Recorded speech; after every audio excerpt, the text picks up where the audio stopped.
며칠 전에 한 분이 댓글에 이런 질문을 주셨습니다. 목사님, 층간소음으로 별짓을 다 해보았는데 이것이 안 고쳐집니다. 이럴 때는 어떻게 해야 하나요? 라고 말입니다. 여러분, 혹시 누군가가 이런 질문을 한다면 여러분은 뭐라고 대답해 주시겠습니까? 우리는 살아가면서 나에게 피해를 주거나 손해를 끼치거나 억울하게 하는 사람을 만날 수 있습니다. 그렇다면 여러분, 이럴 때 우리는 어떻게 해야 할까요? 이번 시간에는 한 분이 층간소음 때문에 질문을 주셨는데 이 사례를 중심으로 누군가 나에게 피해를 줄 때, 손해를 끼칠 때, 억울하게 할 때, 이럴 때 하나님은 우리가 어떻게 하길 바라시는지에 대해 함께 나누기 원합니다. 여러분, 얼마 전에 아는 지인에게 이런 일이 있었습니다. 자전거를 타고 가다가 도로 코너에서 자동차와 접촉사고가 났습니다. 자전거와 자동차 간에 접촉이 일어난 것입니다. 그리고 운전자는 명함을 주고 그 자리를 떠났답니다. 그런데 지인이 전화를 걸어 이럴 때는 어떻게 해야 하느냐고 묻는 것이었습니다. 상황을 들어보니 자전거와 자동차가 접촉이 있었는데 몸은 부딪히지 않았다고 했습니다. 그러나 많이 놀랬다고 했습니다. 그래서 약국에 가서 청심환 같은 걸 사 먹고 이 약값만 운전자에게 청구하라고 했습니다. 그리고 전화를 끊었습니다. 그런데 며칠 후에 이런 이야기를 듣게 되었습니다. 주변의 다른 사람들이 이분에게 병원에 입원하라고 하더랍니다. 입원해서 합의금을 받아내라고 말입니다. 그리고 자기가 합의금을 받아주겠다는 사람도 있었답니다. 여러분, 저는 이런 이야기를 들으면서 세상 사람들의 관점이 어떠한지를 보게 되었습니다. 여러분, 세상 사람들은 절대 손해를 보지 않으려고 합니다. 손해를 보지 않으려 할 뿐 아니라 기회가 되면 어떻게든 자신의 이익을 취하려고 합니다. 그리고 자신의 이익만 취할 수 있다면 다른 사람의 피해나 손해에 대해서는 신경을 쓰지 않는다는 것입니다. 여러분, 우리는 이런 세상 속에서 살아갑니다. 그러다 보니 이런 세상에서 피해를 당하거나 손해를 보거나 억울한 일을 당할 수도 있는 것입니다. 그럼 여러분, 우리가 이런 일을 당하게 된다면 이럴 때 하나님은 우리가 어떻게 하길 바라실까요? 먼저 우리는 이럴 때 나에게 피해나 손해를 끼치는 것에 대해 말할 수 있고 시정을 요구할 수 있습니다. 여러분, 예수님이 악한 자가 오른뺨을 때리면 왼뺨을 돌려달라고 하셨지만 대제사장의 하수인이 손으로 예수님의 얼굴을 쳤을 때는 예수님이 어떻게 하셨습니까? 예수님이 다른 쪽 얼굴을 돌려대신 것이 아니라 오히려 예수님이 왜 내가 잘못이 없는데 내가 나를 치느냐라고 말씀하시지 않습니까? 이렇듯 누군가 옳지 않은 방법으로, 불법으로, 잘못된 방법으로 우리에게 피해를 주거나 손해를 끼치거나 억울하게 할 때는 이것에 대해 말할 수 있고 시정을 요구할 수 있는 것입니다. 그리고 이렇게 해서 문제가 해결된다면 이것이 가장 좋은 해결 방법 중에 하나일 것입니다. 하지만 이렇게 해도 해결되지 않는다면 이럴 때 우리는 어떻게 해야 할까요? 우리가 크리스천으로서 피해나 손해, 억울한 일을 당해서 이러한 것에 대해 시정을 요구했는데도 불구하고 이것이 해결되지 않는다면 이럴 때 우리는 어떻게 해야 할까요? 이럴 때 우리는 세상적인 방법을 사용할 수 있습니다. 법으로 혹은 힘으로 아니면 대적함으로 해결을 모색할 수 있다는 것입니다. 하지만 정반대로 우리는 성경적인 해결 방법을 취할 수도 있습니다. 그렇다면 여러분, 우리가 취할 수 있는 성경적인 해결 방법은 무엇이냐? 이에 대해 성경은 이렇게 말합니다. 나는 너희에게 이르노니 악한 자를 대적하지 말라. 누구든지 내 오른뺨을 치거든 왼뺨도 돌려대며. 내 사랑하는 자들아, 너희가 진히 원수를 갚지 말고 하나님의 진노하심에 맡기라. 기록되었으되 원수 갚는 것이 내게 있으니 내가 갚으리라고 주께서 말씀하시니라. 여러분, 우리가 피해를 보고 손해를 보고 억울한 일을 당할 때 시정을 요구했는데도 바뀌지 않는다면 우리는 이것을 어떻게 해결해 나갈 수 있을까요? 이럴 때 우리는 성경적인 방법으로 이에 대해 해결해 나갈 수 있습니다. 그럼 여러분, 우리가 이러한 것에 대해 성경적으로 해결해 나갈 수 있다면 이것을 어떻게 해결해 나갈 수 있느냐? 첫 번째로 성경이 우리에게 가르쳐주는 교훈은 악한 자를 대적하지 말라는 것입니다. 이게 무슨 말이냐?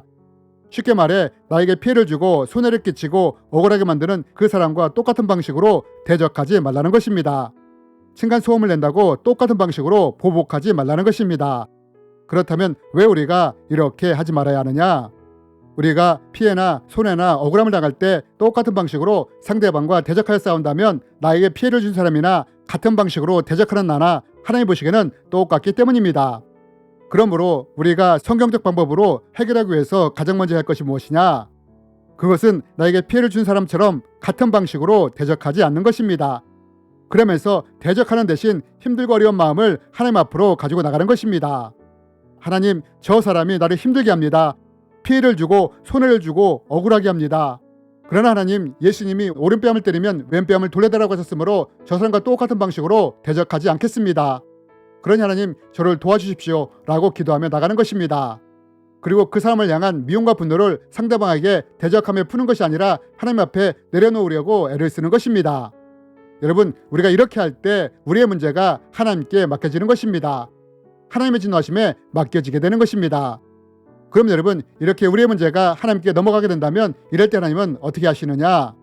상대방이 여전히 나에게 피해를 주고 손해를 끼침에도 불구하고 내가 대적하지 않고 하나님만 의지하기 시작할 때 하나님의 진노의 잔이 쌓이기 시작한다는 것입니다.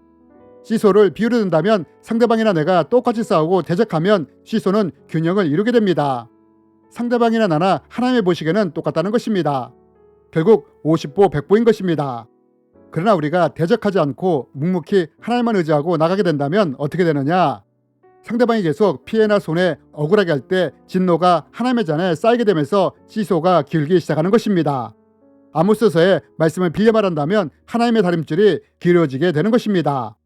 그리고 공의 하나님께서 이에 대해 판단하시는 것입니다. 저는 이런 경험을 여러 번 했습니다. 피해를 보고 손해를 보며 억울한 일을 당할 때 대적하지 않고 하나님 앞에 나가는 것입니다. 하나님 아시지요? 내 마음이 너무 아픕니다. 내가 이런 일을 당해야 할 아무런 잘못도 없는데 이렇게 당하니 억울합니다. 그러나 내가 그 사람과 똑같은 방식으로 대적하지 않겠으니 하나님이 저의 상한 마음, 잘못된 것을 풀어주시고 해결해 주소서 하면서 내 문제를 하나님께 맡기는 것입니다. 이렇게 했을 때 하나님이 저의 문제를 해결해 주시는 것을 참 많이 경험했습니다. 여러분, 내가 누군가로부터 피해를 당하고 손해를 당하고 억울한 일을 당하고 있습니까? 그렇다면 이럴 때 우리는 이것에 대해 말할 수 있고 시정을 요구할 수 있습니다. 하지만 이렇게 했음에도 불구하고 해결되지 않는다면 어떻게 해야 할까요? 이때 우리는 세상적인 방법이 아니라 성경적인 방법으로 문제들을 해결해 나갈 수 있다는 것입니다. 상대방과 똑같은 방식으로 대적하며 싸우는 것이 아니라 이 문제를 하나님의 진노하심에 맡김으로 이러한 것을 해결해 나갈 수 있다는 것입니다. 앞에서 한 분이 층간소음의 문제에 대해 말씀하셨는데 내가 어떤 방법을 써도 안 되었다면 이제 성경적인 방법으로 이러한 것을 풀어갈 수 있다는 것입니다. 만약 이럴 때 성경적인 방법으로 풀어가려고 애를 쓰기 시작한다면 하나님이 이럴 때 어떻게 일하시는지를 보게 될 것입니다. 어쩌면 처음에는 아래층과 위층의 문제가 원만히 해결될 수 있도록 상황과 환경을 인도해 가실 수 있습니다. 만약 하나님이 이렇게 길을 여신다면 이것을 통해 나의 문제를 해결하기 위해 애쓰시기 바랍니다. 그리고 특별히 이럴 때는 비록 그 사람이 악으로 행했지만 나는 선으로 갚으려고 애를 쓰는 사람이 되기를 부탁드립니다. 그럼 왜 하나님이 처음에는 이런 식으로 풀어가시느냐? 그것은 하나님이 댓글을 쓰신 분도 사랑하시지만 위층에 사시는 분들도 사랑하시기 때문입니다. 그래서 이 문제가 합력하여 선이 되도록 풀어가시기 위해 하나님이 애를 쓰시는 것입니다. 하지만 이런 방법으로 해결되지 않는다면 하나님이 어떻게 하실 수 있느냐? 위층의 가족의 환경을 바꿔서 층간소음 문제를 해결하실 수도 있고 아니면 이사를 가야 하는 상황으로 만들어 이 문제를 해결하실 수도 있다는 것입니다. 여러분, 시편 기자가 하나님의 수는 바다의 모래알보다 많다고 하지 않았습니까? 하나님, 주의 생각이 어찌 그리도 심오하신지요? 그 수가 어찌 그렇게도 많으신지요? 내가 세려고 하면 모래알보다 많습니다. 여러분, 하나님은 우리가 피해나 손해, 억울한 일을 당할 때 하나님의 방법으로 이러한 것들을 해결해 나가기를 원하십니다. 왜냐하면 하나님의 수는 세상의 모래알보다 더 많기 때문입니다. 여러분, 꼭 기억했으면 좋겠습니다. 우리가 세상의 방법이 아니라 하나님의 방법으로 우리의 문제를 해결하고자 할 때는 반드시 하나님이 이런 우리를 도우신다는 것을 말입니다. 주님의 이름으로 여러분을 축복합니다.